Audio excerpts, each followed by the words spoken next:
नमस्कार, मी अजिंक्य भातंब्रेकर. तुम्ही पाहताय न्यूज 18 लोकमत. महत्त्वाची बातमी बुलेटिनच्या सुरुवातीला आपण पाहणार आहोत. राष्ट्रवादी काँग्रेसचं आजपासून शिर्डीमध्ये मंथन शिबिर पार पडणार आहे. वेध भविष्याचा हे ब्रीदवाक्य घेऊन देशभरातले नेते, पदाधिकारी, आजी माजी आमदार या शिबिरात सहभागी होणार आहेत. अजित पवार यांच्यासह अनेक बडे नेते शिर्डीमध्ये दाखल झाले. तसंच या शिबिरासाठी अनेक कार्यकर्ते देखील जमायला आता सुरुवात झाली आहे. राष्ट्रवादी काँग्रेस पक्षाची जनमानसात काय प्रतिमा आहे आणि आगामी काळात समाजापुढे काय विचार घेऊन जायचंय याबद्दल या शिबिरात मंथन केलं जाणार असून अनेक वक्ते शिबिरात मार्गदर्शन करतील.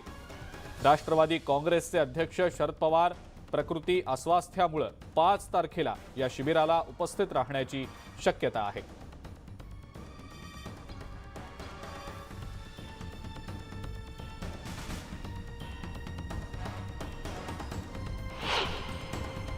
राष्ट्रवादी काँग्रेसचं मंथन शिबिर शिर्डीमध्ये पार पडते आणि राष्ट्रवादी काँग्रेसचे सगळेच नेते या ठिकाणी उपस्थित झालेले आहेत. रोहित दादा देखील इथे पोहोचलेत. काय आजचं कार्यक्रमाचं रूपरेषा असणार आहे? नाही, हा राष्ट्रवादीचा एक कार्यक्रम आहे. सर्व पदाधिकारी, कार्यकर्ते, आमदार, लोकप्रतिनिधी हे या ठिकाणी येऊन आमचे जे सगळे नेते असतील, त्याच्याचबरोबर काही फ्रंटलचे पदाधिकारी असतील, हे आम्हा सर्वांना त्या ठिकाणी मार्गदर्शन करणार आहे. साहेबांचं देखील उपस्थिती असणार आहे का? त्यांची प्रकृती ठीक नव्हती? नाही, कसं आहे, साहेबांना तर नक्कीच त्या ठिकाणी यायचं आहे, अजूनही ते म्हणत आहेत. पण सुप्रियाताई, अजितदादा या बाबतीतला निर्णय त्या ठिकाणी घेतील. स्वतः साहेबांना यायचं. मी सुद्धा 2 दिवस त्यांच्याबरोबर होतो. एकदम तब्येत चांगली आहे आणि अशा परिस्थितीमध्ये फक्त डॉक्टर काय म्हणतात हे बघावं लागेल. पण साहेब संवाद 100% साधतील एवढंच या ठिकाणी मी सांगतो. महाविकास आघाडीमध्ये देखील कुठेतरी हे फारकत होताना दिसते. शिवसेनेच्या बद्दल वक्तव्य नाना पटोले यांचं, त्याबद्दल देखील आघाडीत राष्ट्रवादीने राहायचं की नाही याबद्दल देखील आज चर्चा होईल. नाही, पटोले साहेबांनी काय वक्तव्य केलं मला माहीत नाही. पण तुम्ही जर बघितलं तर राहुल गांधी साहेब हे नांदेडला पुढच्या काही दिवसांमध्ये येणार आहेत आणि तिथे राष्ट्रवादीच्या पदाधिकाऱ्यांना, त्याच्याचबरोबर शिवसेनेच्या पदाधिकारी, शिवसेना म्हणजे उद्धव ठाकरे साहेबांची, त्यांना त्या ठिकाणी बोलवलं आहे. त्यामुळे एवढ्या मोठ्या आणि महत्त्वाच्या कार्यक्रमाला जर तिथं इन्व्हिटेशन दिलं जात असेल तर एखादं वक्तव्य जर कोणाचं येत असेल ते सुद्धा कुठल्या तरी एका विषयावर, तर त्याचा अर्थ आपण असं धरू नये की कुठेतरी महाविकास आघाडीमध्ये वाद आहे असं मला वाटतं. हरीश देमोटे, न्यूज 18 लोकमत, शिर्डी.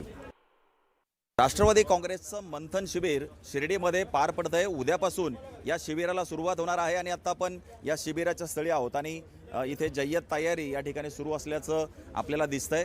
राष्ट्रवादीचे अध्यक्ष शरद पवार साहेब आणि राष्ट्रवादीचे सगळेच नेते या शिबिराला उपस्थित राहणार आहेत आणि आजी माजी आमदार असतील, सगळे पदाधिकारी असतील, हे सगळेजण या शिबिरात.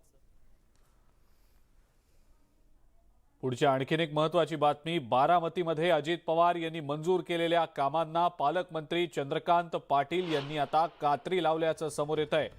जिल्हा नियोजन समितीच्या मार्फत मंजूर कामांना कात्री लावण्यात आलेली आहे. यावर विकास कामांना स्थगिती देऊ नये अशी प्रतिक्रिया अजित पवार यांनी दिलेली आहे.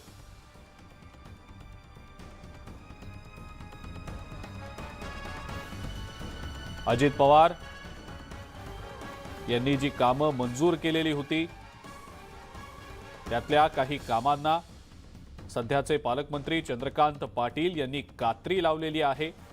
जिल्हा नियोजन समितीच्या मार्फत होणारी जी कामं होती त्यापैकी काही कामं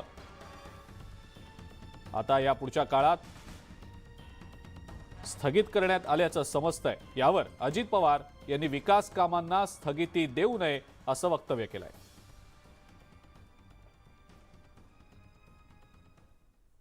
पंतप्रधान नरेंद्र मोदी यांच्या सूचनेनुसार महाराष्ट्र आणि कर्नाटक राज्यांच्या राज्यपालांची प्रशासकीय बैठक आज कोल्हापुरात पार पडतीये. अशा पद्धतीनं होणारी ही पहिलीच बैठक असून सीमावासियांच्या दृष्टीनं ही बैठक अतिशय महत्त्वाची मानली जाते. कोल्हापुरातल्या रेसिडेन्सी क्लबमध्ये सकाळी 11 वाजता या बैठकीला सुरुवात होतीये. या बैठकीच्या ठिकाणी कडक पोलीस बंदोबस्त तैनात करण्यात आलेला आहे. या बैठकीला लातूर, उस्मानाबाद, सोलापूर, सांगली, कोल्हापूर या जिल्ह्यातले जिल्हाधिकारी आणि पोलीस अधिकारी उपस्थित राहणार आहेत. या जिल्ह्यांना लागून असलेल्या कर्नाटक राज्यातील जिल्हाधिकारी आणि पोलीस अधिकाऱ्यांचा देखील या बैठकीत समावेश आहे. कर्नाटकचे राज्यपाल काल रात्रीच कोल्हापुरात दाखल झालेत. महाराष्ट्राचे राज्यपाल देखील काही वेळातच दाखल होतील आणि हे दोन्ही राज्यपाल अंबाबाईचं दर्शन घेऊन बैठकीसाठी रवाना होणार आहे। या दोन्ही राज्यांमध्ये सीमा प्रश्नावरून वाद कायम असताना दोन राज्यांमध्ये समन्वय ठेवण्याच्या दृष्टीनं ही बैठक महत्त्वाची मानली जाते। महाराष्ट्र आणि कर्नाटक या दोन राज्यांच्या राज्यपालांची बैठक होतीये। यासोबतच सीमेला लागून असलेले जे जिल्हे दोन्ही राज्यांमधले आहेत त्या जिल्ह्यांचे जिल्हाधिकारी आणि वरिष्ठ पोलीस अधिकारी देखील या बैठकीसाठी उपस्थित असतील। पंतप्रधान नरेंद्र मोदी यांनी केलेल्या सूचनेनुसार ही बैठक पार पडतीये। या बैठकीच्या माध्यमातून सीमा प्रश्नावरचा जो वाद आहे त्याच्यावर तोडगा काढण्याच्या दृष्टीनं समन्वय साधण्याच्या दृष्टीनं चर्चा होणार आहे। अधिक माहिती या संदर्भातली आपण जाणून घेऊया। आपले कोल्हापूरचे प्रतिनिधी ज्ञानेश्वर साळोखे सध्या आपल्या सोबत आहेत। ज्ञानेश्वर, अतिशय महत्त्वाची ही बैठक सीमा प्रश्नाच्या दृष्टीनं दोन राज्यांचे राज्यपाल एकत्र बसून समन्वय साधण्यासंदर्भातली ही चर्चा होणार आहे। सीमा वादाच्या संदर्भातला तोडगा निघू शकेल का याबद्दलची उत्सुकता आहे। ज्ञानेश्वर, काय सांगता येईल याबद्दल? की गेल्या कित्येक दशकापासून सीमावाद हा धगधगत आहे आणि हा सगळा लढा आहे तो न्यायालयात सध्या प्रलंबित आहे। मात्र नेहमीच या दोन राज्यामध्ये सीमावर्ती भागामध्ये तणावाची परिस्थिती आपल्याला पाहायला मिळतात आणि ही कुठेतरी तणावाची परिस्थिती निवळावी आणि या दोन राज्यांच्या मधला समन्वय आहे तो कायम ठेवावा या दृष्टीने अतिशय महत्त्वाची अशी ही बैठक होते। पंतप्रधान नरेंद्र मोदी यांच्या सूचनेनंतर दोन्ही राज्यांचे राज्यपाल ही बैठक घेणार आहे आणि या बैठकीसाठी कर्नाटकचे राज्यपाल दाखल आहेत ते कोल्हापूरमध्ये झालेले आहे। काही वेळापूर्वी त्यांनी अंबाबाईचं दर्शन सुद्धा घेतलं। महाराष्ट्राचे राज्यपाल भगतसिंग कोश्यारी हे सुद्धा आता काही वेळातच दाखल होणार आहेत आणि त्यानंतर 11च्या सुमारास ही रेसिडेन्सी क्लब या ठिकाणी बैठक होत आहे। या बैठकीसाठी सीमावर्ती भागातल्या सगळ्या जिल्ह्याचे जिल्हाधिकारी पोलीस अधिकारी कोल्हापूरमध्ये उपस्थित आहेत आणि ही बैठक या ठिकाणी रेसिडेन्सी क्लबमध्ये बरोबर 11 वाजता सुरू होणार आहे। खरं तर माहिती आहे की सीमा भाग हा नेहमीच धगधगता असतो आणि हा प्रश्न कुठेतरी सोडवावा अशा पद्धतीची वारंवार मागणी केली जाते। मात्र त्या दृष्टीनं या बैठकीकडे आहेत ते सर्वांचं लक्ष लागून राहिलेलं आहे। त्या दृष्टीनं पावलं सुद्धा टाकली जातात आणि त्या अनुषंगाने या बैठकीमध्ये विविध मुद्द्यांच्यावरती आहे ती चर्चा होणार आहे। सुरुवातीला जो कोल्हापूर आणि सांगली या गावामध्ये किंवा या जिल्ह्यांच्यामध्ये जे महापुरासाठी इफेक्टेड धरण आलमट्टी आहे या धरणाची उंची वाढवण्याचा मुद्दा आहे ते कर्नाटक सरकारनं आणलेला आहे। त्याला विरोध आहे ते सांगली आणि कोल्हापूर जिल्ह्यातून होते। त्यावरती सुद्धा समन्वयानं तोडगा काढण्याचा प्रयत्न आहे तो या ठिकाणी होणार आहे। याशिवाय सीमावर्ती भागातल्या शालेय विद्यार्थ्यांच्या दाखल्याचा एक मुद्दा या ठिकाणी उपस्थित होते कारण या ठिकाणी अनेक दाखले आहेत ते कन्नड भाषेमध्ये दिला असतात आणि मराठी भाषेतल्या मुलांच्यासाठी ते दाखले सोयीचे नसतात। त्यावर सुद्धा या बैठकीमध्ये तोडगा निघण्याचा प्रयत्न आहे तो केला जाणार आहे। याशिवाय हत्तींचा वावर आणि गर्भलिंग निधनाच्या चाचण्या या सीमावर्ती भागात मोठ्या प्रमाणात होत असतात आणि या क्राईमच्या दृष्टिकोनातून सुद्धा यावरती चर्चा होऊन योग्य ते समन्वयातून तोडगा काढण्याचा प्रयत्न आहे तो होताना पाहायला मिळते। खरं तर न्यायालयात हा सगळा विषय प्रलंबित असताना सीमावादावरती थेट आहे ती चर्चा या बैठकीमध्ये होणार नाही। मात्र त्या अनुषंगाने काही समन्वयाचे मुद्दे घेऊन या भागामध्ये तणावपूर्ण जी नेहमीच वातावरण असतं त्याच्यामध्ये शांतता निर्माण करण्याचा प्रयत्न आहे तो या बैठकीच्या माध्यमातून होते आणि दोन्ही राज्यपाल ही बैठक घेत असल्यामुळे या बैठकीकडे सगळ्यांचं लक्ष लागून आहे। बरोबर आहे, या बैठकीकडे सगळ्यांचं लक्ष लागून राहिलेलं आहे। अतिशय महत्त्वाची ही बैठक सीमा प्रश्नाच्या दृष्टिकोनात। ज्ञानेश्वर, धन्यवाद, सविस्तर माहिती आपण दिलीत त्याबद्दल। पुढची आणखीन एक महत्त्वाची बातमी, शिवसेनेतून एकनाथ शिंदे यांच्या सोबत गेलेले आमदार संजय शिरसाट लवकरच ठाकरे पक्षात परततील असा दावा शिवसेना उद्धव बाळासाहेब ठाकरे पक्षाच्या उपनेत्या सुषमा अंधारेंनी केला। संजय शिरसाट हे शिंदेंसोबत अस्वस्थ असून शिरसाट हे आमच्या संपर्कात असल्याचं अंधारे यांनी म्हटलंय। दरम्यान संजय शिरसाट यांनी सुषमा अंधारे यांचा हा दावा खोडून काढत त्या माझ्या काळजीपोटी हे असं बोलत असल्याचं त्यांनी म्हटलंय। तसंच मी नाराज नसून मंत्रिपदाच्या बाबतीतला निर्णय योग्य वेळेला होईल अशी प्रतिक्रिया देखील त्यांनी दिलेली आहे।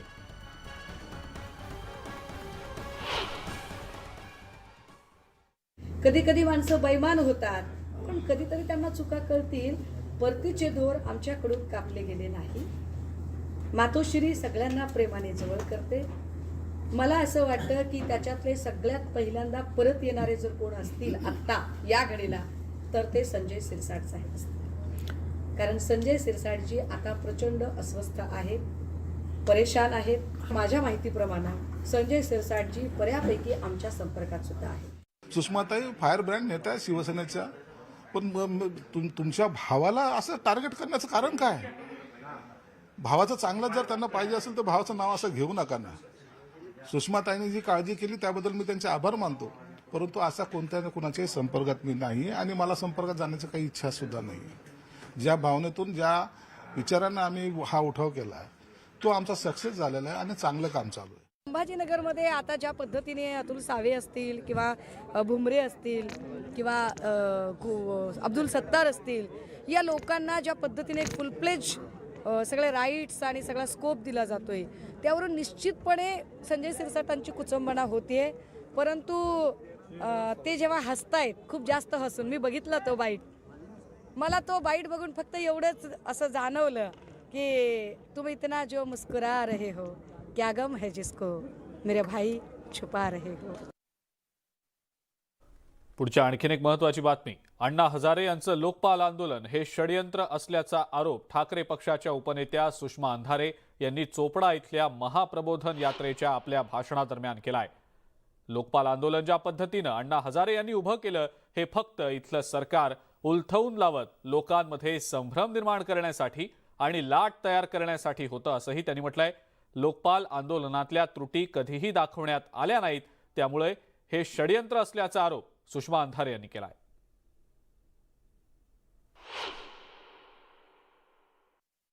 लोकपाल आंदोलन ज्या पद्धतीने अण्णा हजारे यांनी उभं केलं, हे आंदोलन फक्त आणि फक्त इथलं एक सरकार उलथवून लावायचं, लोकांमध्ये एक संभ्रमित अवस्था आणि एक लाट तयार करायची, यासाठीचं होतं. मी पुन्हा माझ्या म्हणण्यावरती येते की लोकपाल आंदोलनातल्या त्रुटी कधीच दाखवल्या गेल्या नाही.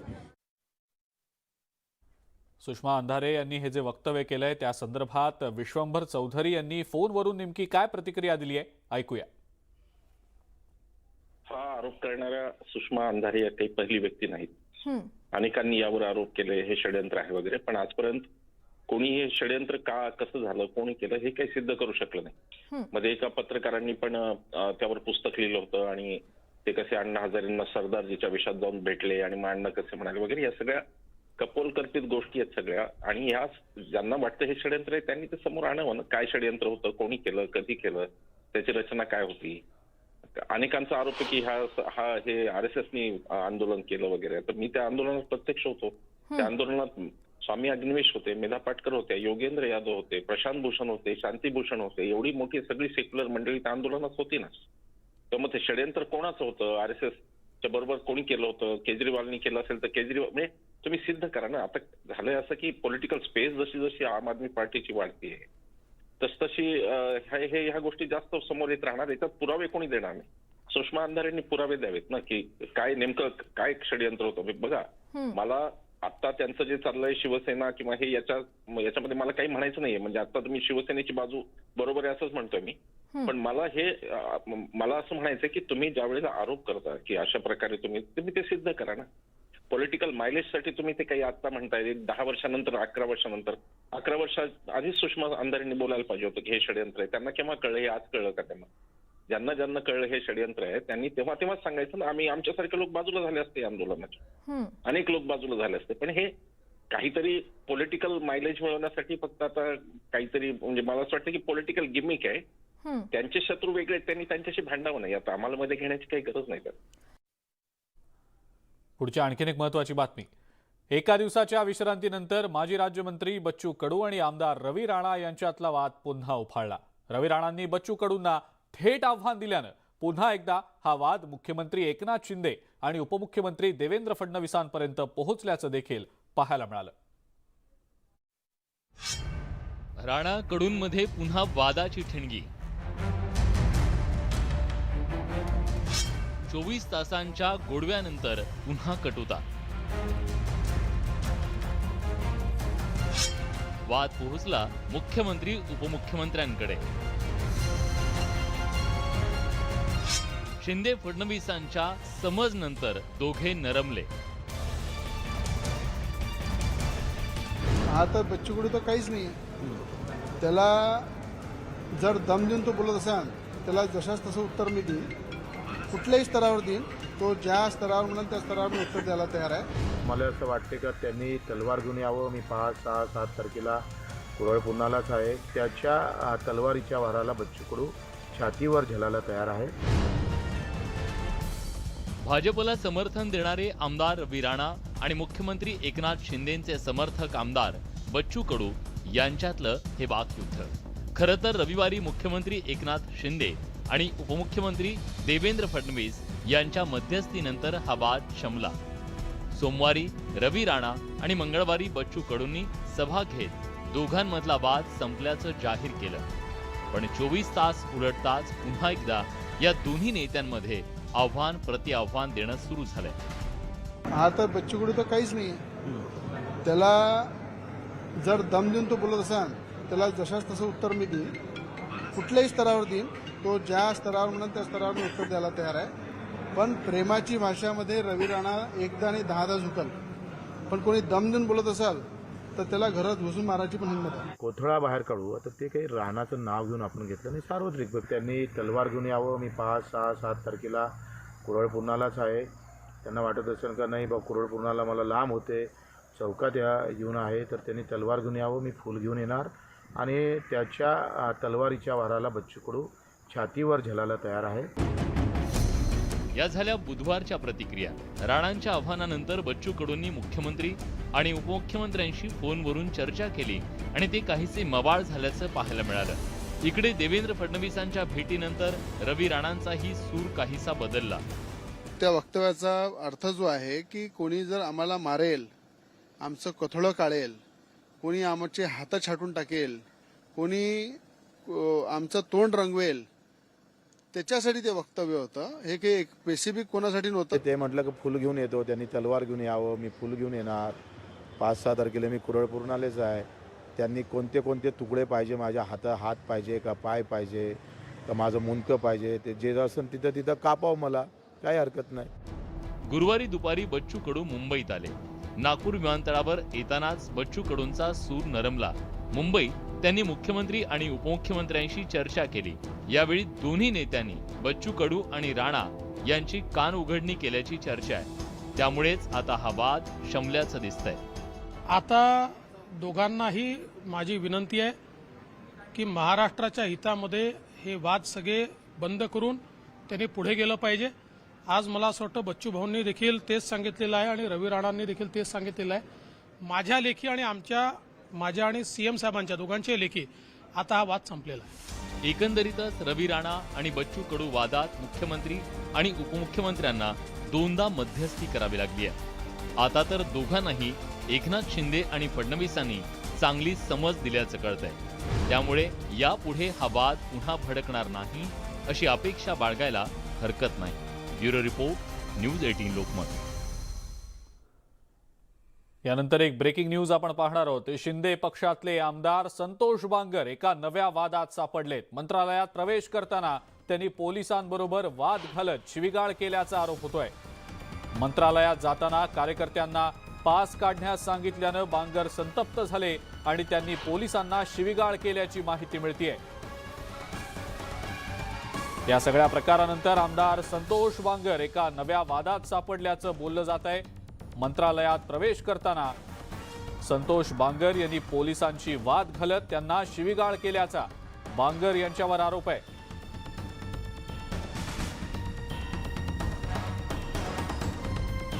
कार्यकर्त्यांना पास काढायला सांगितल्यानं बांगर यांना राग अनावर झाला आणि त्यांनी पोलिसांनाच शिवीगाळ केली असा आरोप केला गेलेला आहे. पोलिसांसोबत आमदार संतोष बांगर यांचा वाद झाल्याची माहिती मिळतेय. स्वतः आमदार संतोष बांगर सध्या आपल्या सोबत आहेत फोन लाईनवरनं. संतोषजी, आपलं स्वागत न्यूज 18 लोकमत मध्ये. आपण पोलिसांना शिवीगाळ केल्याचा आरोप केला गेलेला आहे. मंत्रालयात प्रवेश करताना हा सगळा वाद झाल्याचं सांगितलं जात आहे. आपली पहिली प्रतिक्रिया. माझा कुठल्याही प्रकारचा पोलीस बांधवाशी वाद झालेला नाही. मी काल मंत्रालयात जात असताना फक्त माझा त्यांचा तो पोलीस कर्मचारी होता. त्या ठिकाणी तुम्हाला सांगतो की त्यांनी सांगितलं फक्त मला एंट्री मारा. तर मी त्यांना सांगितलं की अरे पीए माझी एंट्री मारतायत आणि त्या ठिकाणी त्यांनी मला जय महाराष्ट्र घातला आणि मी माझा समोर निघून गेलो. आणि एवढं होत असताना हे जे माझ्यावर काही आरोप माझ्यावरती लावत आहेत, मला फक्त तुम्हाला एवढंच सांगायचे की त्या ठिकाणी सीसीटीव्ही कॅमेरे आहेत, ते सीसीटीव्ही कॅमेरे आपण चेक करावेत आणि जे काही सत्य आहे ते समोर आणावेत. संतोषजी, पण आपण पोलिसांना शिवीगाळ देखील केली, वाद घातला त्यांच्या सोबत, असा आरोप केला गेला. अजिबात नाही, चुकीचं आहे. जे आहे ते चुकीचं आहे. फक्त त्या पोलीस कर्मचाऱ्यांनी, त्या बांधवांनी मला ओळखलं नाही आणि मग त्यांनी माझ्या एका माणसाने सांगितलं की अरे आमदार साहेब आहेत. आणि मग त्या ठिकाणी तुम्हाला सांगतो की त्यांनी सांगितलं मला, ठीक आहे साहेब, जय महाराज, तुम्ही समोर जा आणि तुमच्या पीएला एंट्री मारू द्या. पण त्याला असं वाटलं असेल की बाबा आपण आमदाराला गेटवर रोखलं तर आपल्याच्यानं काही चूक झाली का, आणि ते मला वाटते की मग त्याच्यामध्ये काहीतरी त्याचा स्वतःचा गैरसमज झाला असेल. बाकी कुठल्याही प्रकारचा वाद त्या ठिकाणी झालेला नाही. पण मग संतोषजी, अशा प्रकारचे आरोप नेमकं कोण करतंय मग आपल्यावर?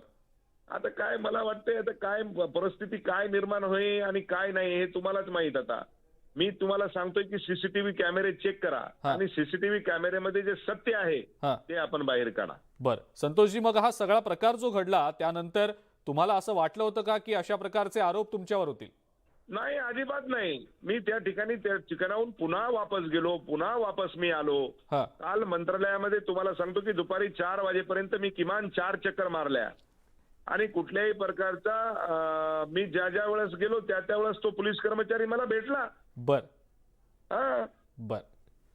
ठीक आहे संतोषजी, धन्यवाद. आपण न्यूज 18 लोकमतची बोललात आणि प्रतिक्रिया दिली त्याबद्दल. आमदार संतोष बांगर होते आपल्यासोबत. ते म्हणतायत अशा प्रकारचा कोणताही वाद किंवा अशा प्रकारची कोणतीही घटना झालेली नाही. सीसीटीव्ही फुटेजेस चेक करून याबद्दलची सत्यता पडताळता येऊ शकेल असंही त्यांनी म्हटलंय. पुढची बातमी बघूया. मुंबईतल्या अंधेरी परिसरातला गोखले पूल सोमवारपासून वाहतुकीसाठी बंद होण्याची शक्यता आहे. पुलाचं अर्धवट बांधकाम पूर्ण करण्यासाठी पुलावरची वाहतूक बंद केली जाणार आहे. पुलाचं बांधकाम आणि दिलेल्या निविदेवरून आमदार अमित साटम यांनी पालिका आयुक्तांना खरमरीत पत्र लिहिलंय. या पत्रात कॅगच्या अहवालाचाही दाखला दिला गेलाय. कॅगच्या अहवालात चुकीच्या पद्धतीनं कंत्राट दिल्याचं नमूद करण्यात आलंय. त्यामुळे तब्बल 2 वर्ष या पुलावरची वाहतूक बंद राहण्याची शक्यता आहे. अधिक माहिती या संदर्भातली आपण जाणून घेणार आहोत. प्रणाली कापसे आपल्या प्रतिनिधी आपल्या सोबत आहेत सध्या. प्रणाली, अंधेरीचा हा गोखले पूल तसा गजबजलेला असतो, मोठी वाहतूक या पुलावरनं होत असते आणि जर अशा प्रकारे हा पूल वाहतुकीसाठी बंद ठेवण्यात आला तर कदाचित याचा ताण इतर रस्त्यांवर, इतर भागांमध्ये देखील पडू शकतो वाहतुकीचा. कशा प्रकारे आता हा जो सगळा वाद आहे हा सोडवला जाणार आहे? अजिंक्य, आपण सध्या या पुलाच्या ठिकाणीच आहोत. अंधेरीतला एक अतिशय महत्त्वाचा रस्ता आहे, ज्या रस्त्यावर हा गोखले पूल आहे. परंतु हा पूल जो आहे तो 2 टप्प्यामध्ये बांधला जाणार आहे. त्यापैकी एक टप्पा खरं तर जवळपास पूर्ण होत आलेला आहे. पण दुसरा टप्पा, जो सगळ्यात महत्त्वाचा टप्पा आहे, रेल्वेच्या लाईनच्या वरचा जो भाग आहे हा आपण पाहतोय की अजून केवळ एकच बाजू जी आहे तिथलं बांधकाम थोडंसं सुरू आहे. दुसरी जी बाजू आहे ती अजूनही वाहतुकीसाठी सुरू आहे आणि त्यामुळे हीच वाहतूक जी आहे ती सोमवारपासून बंद केली जाणार आहे. सगळ्यात महत्त्वाचं म्हणजे की ही जी वाहतूक आहे ही सुद्धा आता जी होत आहे ती धोकादायक परिस्थितीमध्ये होतीये. कारण पुलाची एक बाजू जी आहे ती 2018ला पडल्यामुळे 2 इसमांचा मृत्यू झाला होता आणि त्यानंतर ही एक बाजू तोडण्यात आली. दुसऱ्या बाजूवरून अजूनही वाहतूक सुरू आहे आणि जे कंत्राट देण्यात आलंय 2019ला कोविड काळामध्ये त्याच्यावरून सुद्धा आता वाद निर्माण झालेला आहे. एकतर मुळात आतापर्यंत या पुलाचं बांधकाम पूर्ण होणं अपेक्षित होतं, ते झालं नाही. आणि त्यात दुसरी महत्त्वाची गोष्ट म्हणजे की कुठल्याही पद्धतीची निविदा न काढता सरळ हे कंत्राट देण्यात आलेलं आहे. म्हणजे स्पर्धा जी व्हायला अपेक्षित होती ती झालेली नाही असं कॅगनं स्वतः म्हटलंय. रेल्वे लाईनवरनं जो पूल बांधायचा आहे त्याला बांधकाम करायला तब्बल 2 वर्षाचा कालावधी लागू शकतो आणि त्यामुळं ताबडतोब ही जी धोकादायक वाहतूक आहे ती बंद करा आणि या पुलाचं बांधकाम पूर्णपणे सुरू करा अशी मागणी अमित साटम यांनी केलेली आहे. आणि ज्या पद्धतीने हे कंत्राट देण्यात आलेलं आहे त्यावर सुद्धा त्यांनी ताशेरे ओढलेले आहे. कॅगचा अहवाल देत त्यांनी हे ताशेरे ओढलेले आहे आणि त्यामुळे त्यांच्या मागणीनंतर सोमवारपासून ही वाहतूक बंद होईल अशी शक्यता निर्माण झालेली आहे, परंतु त्याचा परिणाम हा अंधेरी परिसरातील वाहतुकीवर मोठ्या प्रमाणावर होणार आहे, कारण हा अतिशय महत्वाचा रस्ता आहे आणि जेव्हा हा रस्ता 2 वर्षासाठी बंद होईल तेव्हा त्याचा परिणाम इतर रस्त्यांच्या वाहतुकीवर होईल आणि त्यातून मोठ्या प्रमाणावर वाहतूक कोंडी निर्माण होईल, यात काही शंका नाही. बरं प्रणाली, पण अमित साटम यांनी जे पत्र लिहिलेलं आहे आयुक्तांना, ज्यामध्ये अनेक प्रश्न त्यांनी उपस्थित केलेत, निविदेचा मुद्दा आहे, पुलाच्या बांधकामाचा मुद्दा आहे, मग या सगळ्याच्या अनुषंगानं आयुक्तांकडनं त्यांच्या पत्रावर काही उत्तर दिलं गेलेलं आहे का आणि काही तातडीनं या संदर्भातल्या उपाययोजना करण्यासंदर्भात काही सांगितलं गेलंय का? मुळातच जर आपण बघितलं तर या पुलाच्या बांधकामाचं कंत्राट आधीच देण्यात आलेलं आहे आणि कुठल्याही पद्धतीची स्पर्धा न करता हे कंत्राट देण्यात आलेलं आहे, ज्यावर कॅग सोबतच आमदार अमित साटम यांनी सुद्धा प्रश्न उपस्थित केलेला आहे. परंतु मी माझ्या कॅमेरा पर्सनना सांगेन की त्यांनी आधी जो पुलाचा बांधकामाचा टप्पा पूर्ण झालाय तो दाखवावा. हे आपण पाहतोय की हे बांधकाम जवळपास पूर्ण झालेलं आहे, म्हणजे जर 2 टप्प्यात हे काम विभाजित आहे तर त्यातला एक टप्पा जो आहे तो पूर्ण झालेला आहे आणि त्यामुळे आता दुसरा टप्पा जो आहे त्या टप्प्यावर आक्षेप घेऊन त्याचं जर बांधकाम आपण आता थांबवलं तर हा प्रकल्प आणखी रखडेल. मुळातच 2018ला हा पूल पडलेला होता आणि त्यानंतर आताही जरी वेगात काम सुरू केलं तरी ते 2024 पर्यंत पूर्ण होणार आहे, म्हणजे जवळपास 6 वर्षाचा कालावधी या पुलाच्या बांधकामाला लागणार आहे. त्यामुळे एकूणच हा एक मोठा कालावधी आहे. अशा कालावधीमध्ये दिलेल्या कंत्राटावर पुन्हा एकदा नवीन निविदा काढणं असं सगळी जर प्रक्रिया झाली तर त्याला अजून वेळ वाया जाऊ शकतो आणि त्यामुळे नागरिकांना अजून नाहक त्रास होऊ शकतो. त्यामुळे निविदा रद्द करणं हा तरी त्याच्यावर उपाय असणार नाही, परंतु मुंबई महापालिका आयुक्तांना मात्र या प्रश्नांची उत्तरं द्यावी लागणार आहे आणि सोबतच कदाचित पेनल्टी स्वरूपात, कारण काम रखडलंय त्यामुळे कंत्राटदाराला कुठे ना कुठे एक नुकसान भरपाई जी आहे ती मुंबई महानगरपालिकेला द्यावी लागण्याची शक्यता नाकारता येत नाही. बरं प्रणाली, धन्यवाद. सविस्तर माहिती आपण दिलीत त्याबद्दल. मुंबईकर जे अंधेरी भागातनं खरं तर सातत्यानं प्रवास करत असतात, गोखले पूल रहदारीचा भाग आहे आणि त्यामुळे आता इथलं जे काम रखडलंय त्यामुळे मुंबईकरांना याचा त्रास सहन करावा लागण्याची शक्यता आहे. पुढची बातमी बघूया. लोकसभेपाठोपाठ विधानसभेसाठी देखील भाजपनं आता कंबर कसली आहे. भाजपचा आमदार नसलेल्या विधानसभा मतदारसंघात आता भाजपनं विशेष लक्ष देण्याचा निर्णय घेतलाय. भाजपचा आमदार नसलेल्या विधानसभा मतदारसंघात विधान परिषदेचे आमदार, राज्यसभेचे खासदार यांचा निधी खर्च केला जाणार आहे. हा निधी कसा आणि कुठे खर्च करावा याचा प्राधान्यक्रम पक्षाची 3 सदस्यीय समिती ठरवणार आहे. यासाठी श्रीकांत भारतीय, खासदार डॉक्टर अनिल बोंडे आणि प्रदेश उपाध्यक्ष सुनील कर्जतकर यांची समिती निश्चित करण्यात आलेली आहे. अधिक माहिती या संदर्भातली आपण जाणून घेणार आहोत. तुषार रुपनवर आपला प्रतिनिधी आपल्या सोबत आहे सध्या. तुषार, ज्या ठिकाणी भाजपचा विधानसभेचा आमदार नाही त्या विधानसभा मतदारसंघात विशेष रणनीती भाजपतर्फे आता आखली गेलेली आहे, काय सांगता येईल त्याबद्दल? अजिंक्य, आपण जर पाहिलं असेल तर लोकसभेपाठोपाठ विधानसभेसाठीही भाजपाने कंबर कसल्याचं पाहायला मिळते. भाजपचा आमदार नसलेल्या विधानसभेवर आता भाजपाचा विशेष लक्ष असणार आहे. प्रामुख्याने ज्या ज्या विधानसभेमध्ये भाजपाचा आमदार नसणार आहे त्या विधानसभा क्षेत्रामध्ये विधान परिषद आमदार आणि राज्यसभेचे खासदार यांचा विशेष निधी खर्च केला जाणार आहे आणि हा निधी खर्च करण्यासाठी भाजपाकडून एक 3 सदस्यीय समिती देखील ठरवण्यात आलेली आहे. या समितीमध्ये विधान परिषद आमदार श्रीकांत भारतीय असतील, राज्यसभेचे खासदार अनिल बोंडे असतील आणि पक्ष संघटनेतील संघटनेची जबाबदारी पार पाडणारे सुनील कर्जतकर असतील. ते आपल्याला हे विधानसभेचे मतदारसंघ आपल्याला या ठिकाणी तयार करतील आणि या मतदारसंघांमध्ये कशा प्रकारे निधी घेऊन गेला पाहिजे या संदर्भातली आपल्याला योजना आखताना पाहायला मिळते. त्यामुळे भाजपाने आता लोकसभेपाठोपाठ आता विधानसभेवरती देखील आपला विशेष लक्ष केंद्रित केलेलं आहे. येणाऱ्या विधानसभा निवडणुकीमध्ये भाजपाला एखादी सत्ता मिळवण्यासाठी भाजपा आपल्याला वेगवेगळे प्रयोग करताना पाहायला मिळते. त्यामधलाच एक प्रयोग आपल्याला हा देखील पाहायला मिळतो. अजिंक्य. बरं तुषार, धन्यवाद. सविस्तर माहिती दिली त्याबद्दल.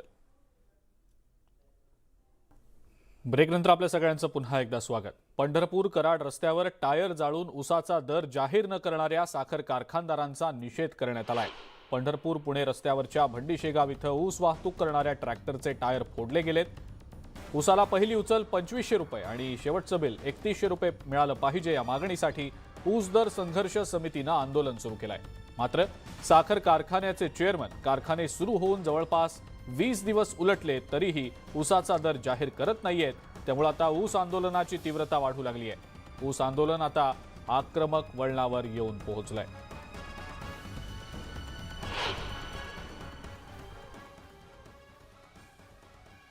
सांगली कोल्हापूर जिल्ह्यामधल्या ऊसाची साखर होती आणि सोलापूर जिल्ह्यातल्या ऊसाची काय देशी दारू बनते का, हा खऱ्या अर्थानं प्रश्न आहे. एका बाजूला गंगदेवी सहकारी साखर कारखाना गुजरात मधला एका टनाला 4700 रुपये भाव देतो आणि इथले साखर कारखानदार मात्र शेतकऱ्याला वाऱ्यावर सोडत आहेत. निश्चितपणानं जर इथल्या शेतकऱ्याला न्याय नाही दिला तर संपूर्ण महाराष्ट्रातला शेतकरी सोलापूर जिल्ह्याच्या शेतकऱ्याच्या बाजूने लढ्याला उभा आहे.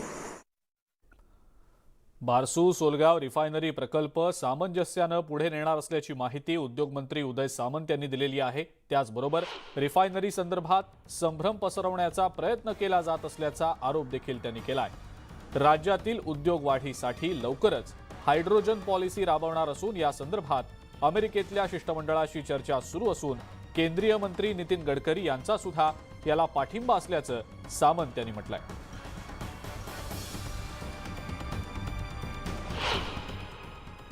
रिफायनरी होणं हे काय माझ्यासाठी आवश्यक आहे अशातला भाग नाही.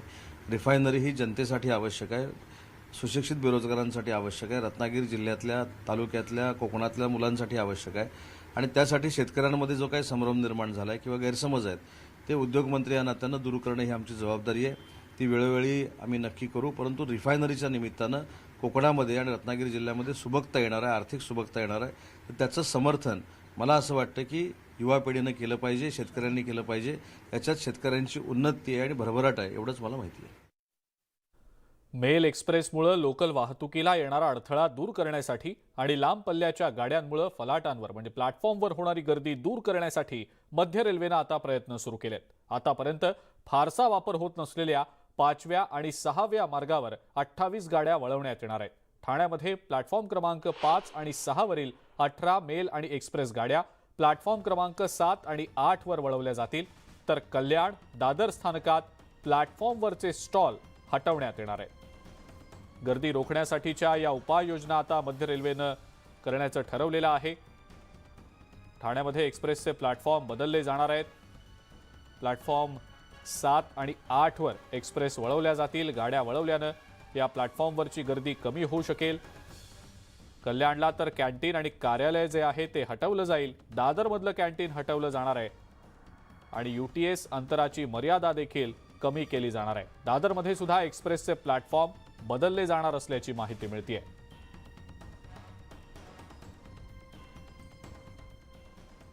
यानंतरची बातमी पालघरमधली आहे. उद्योगपती सायरस मिस्त्री यांच्या अपघात प्रकरणाची या संदर्भातली ही बातमी आहे. ती म्हणजे सायरस मिस्त्री अपघात प्रकरणामध्ये चालक अनाहिता पंडोले यांच्या पतीचा जबाब आता पालघर पोलिसांनी नोंदवून घेतलेला आहे. चारोटीतल्या सूर्या नदीच्या पुलावर 3 लेनच्या अचानक 2 लेन झाल्यानं मर्सिडीजचा अपघात झाल्याचं डेरियस पंडोले यांनी आपल्या जबाबादरम्यान म्हटलंय. लेन बदल आणि समोर असलेल्या वाहनामुळे अनाहिता पंडोले यांचं गाडीवरचं नियंत्रण सुटलं आणि हा अपघात घडला असा जबाब डेरियस यांनी नोंदवलेला आहे.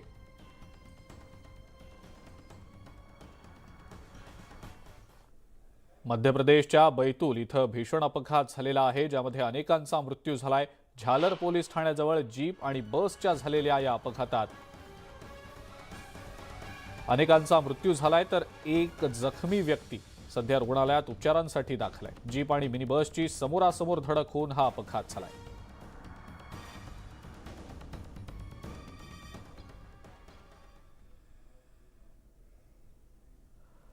शीना बोरा हत्येला आता जवळपास 10 वर्ष उलटून गेलेली आहेत. मात्र शीना जिवंत असल्याचा दावा आरोपी इंद्राणी मुखर्जीच्या वकिलांनी केलेला आहे. शीनाचा बॉयफ्रेंड राहुल मुखर्जी याची उलट तपासणी केली गेली होती. त्या दरम्यान हा खळबळजनक दावा करण्यात आल्याची माहिती मिळते.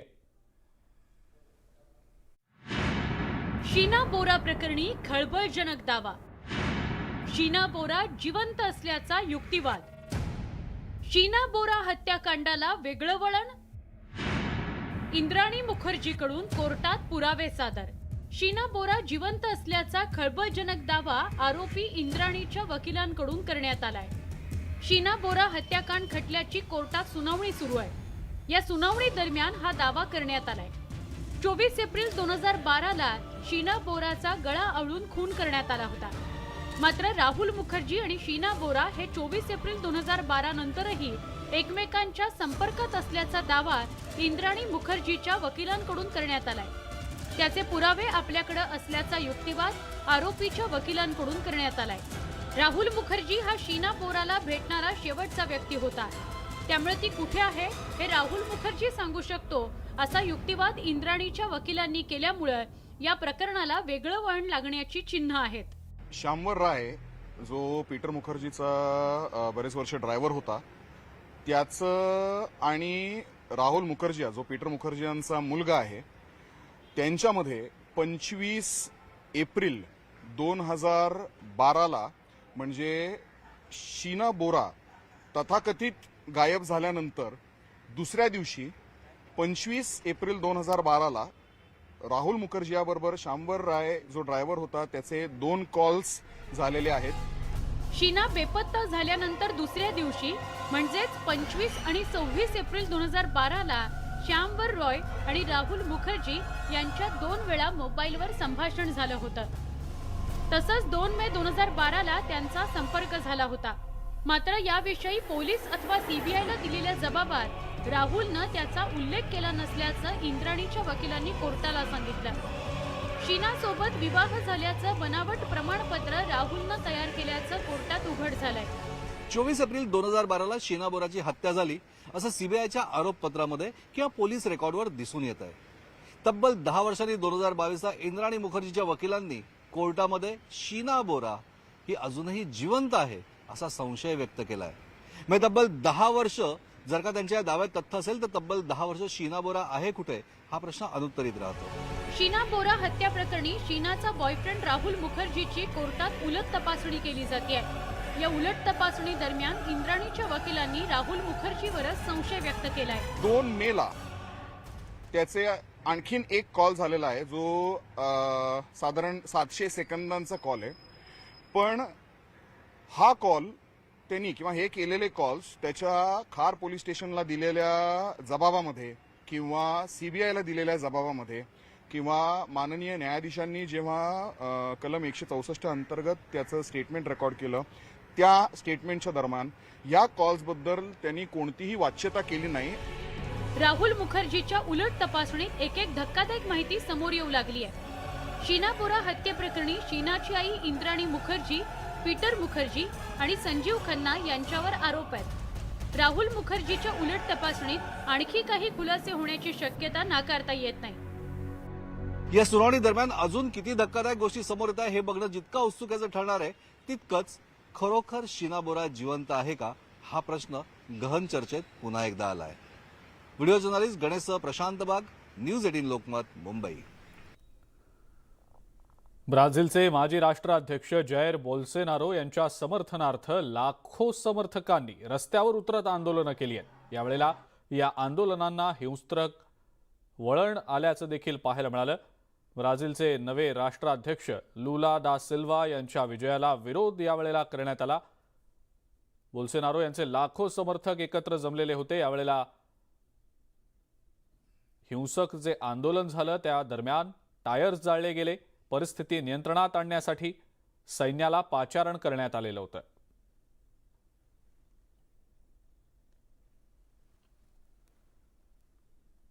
वेळ झाली आणखीन एका ब्रेकची. बघत रहा न्यूज 18 लोकमत.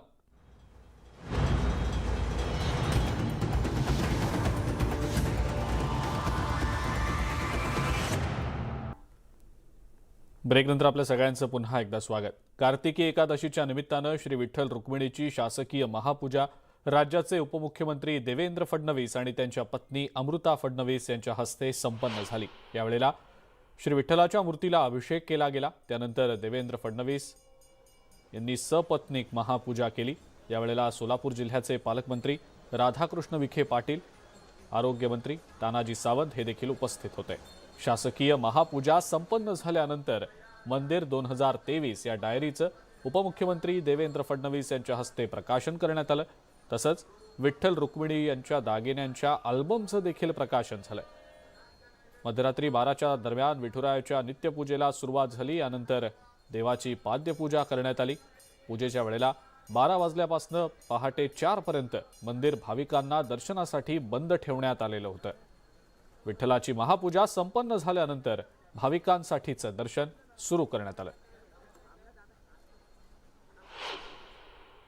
मला अतिशय समाधान आहे की आज विठू माऊलीची पांडुरंगाची पूजा करण्याची संधी मिळाली आणि हा अतिशय भाग्याचा असा योग आहे. आणि ही जी काही पूजा या ठिकाणी होते ती अतिशय मनाला शांती देणारी अशा प्रकारची पूजा आहे. आणि पांडुरंगाला आमचं नेहमी एकच साकडं असतं, कारण हा सामान्य माणसाचा देव आहे, शेतकऱ्याचा कष्टकऱ्याचा देव आहे. त्यामुळे त्या शेतकऱ्यांच्या कष्टकऱ्यांच्या आयुष्यामध्ये चांगले दिवस यावेत, त्यांचंही जीवन सुजलाम सुफलाम व्हावं याकरता कार्य करण्याची शक्ती आम्हाला मिळावी, अशा प्रकारचीच प्रार्थना नेहमी आम्ही विठू माऊलीला करत असतो. चांगला कॉरिडॉरचा प्लॅन या ठिकाणी तयार करण्यात आलेला आहे. आणि आपल्याला कल्पना आहे की आषाढीच्या वेळी मुख्यमंत्र्यांनी ही घोषणाही केली होती. काल त्या संदर्भातली बैठक देखील मी स्वतः घेतलेली आहे. आणि मुळातच हा सगळा कॉरिडॉर करताना इथली कुठलीही परंपरा खंडित होणार नाही याची काळजी आम्ही घेणार आहोत. कोणालाही विस्थापित करावं लागणार नाही ही काळजी आम्ही घेणार आहोत. अर्थात काही जागा घ्याव्या लागतील, तर त्या जागा घेत असताना त्यांना यथायोग्य त्या संदर्भातलं पुनर्वसन मिळालं पाहिजे, त्यांचा व्यवसाय चालला पाहिजे, या दृष्टीने जी काही काळजी घ्यायची आहे ती काळजी आम्ही घेणार आहोत. आणि एक अतिशय चांगला कॉरिडॉर हा तयार करायचा आमचा प्रयत्न. आणि त्यातच कॉरिडॉरचं काम करायला जरी वेळ असला तरी मंदिराचं जे काही काम आहे ते मात्र आम्ही तात्काळ सुरू करायचा प्रयत्न करू. प्रति पंढरपूर अशी ओळख असलेल्या मुंबईतल्या वडाळा इथल्या विठ्ठल मंदिरातही आज गर्दी होती. कार्तिकी एकादशीच्या निमित्तानं प्रत्येक विठ्ठल भक्ताला आपल्या लाडक्या विठुरायाचं दर्शन व्हावं असं वाटत असतं. मात्र प्रत्येकालाच पंढरपूरला जाण्याचा योग येतोच असं नाही. त्यामुळे मुंबईतले विठ्ठल भक्त मुंबईतल्या वडाळा इथल्या या मंदिरामध्ये विठुरायाच्या दर्शनासाठी येत असतात. मुंबईतल्या पंढरीमध्ये टाळ मृदुंगाचा नाद, वैष्णवांचा मेळा आणि भगव्या पताका, हे सगळं वातावरण, हे सगळं दृश्य पाहायला मिळतं. 1893 मध्ये या मंदिरात विठ्ठल रखुमाईच्या मूर्तीची स्थापना झाली असून तब्बल 125 वर्ष जुन्या या अशा मंदिरामध्ये भाविक गर्दी करत असतात.